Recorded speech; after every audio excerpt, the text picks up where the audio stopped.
சென்னை மாதவரத்தில் போட்டியிடும் தாவேகா வேட்பாளர் எம்.எல். விஜய் பிரபு தனது வேட்புமனுவை தாக்கல் செய்தார்.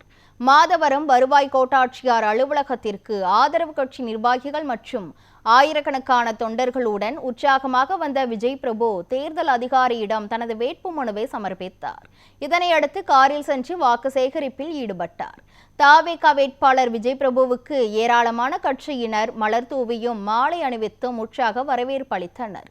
அப்போது வாக்குகளை வீணடிக்க வேண்டாம், மாற்றத்திற்காக தாவேகாவுக்கு வாக்களிக்க வேண்டும் என்றும் கேட்டுக்கொண்டார்.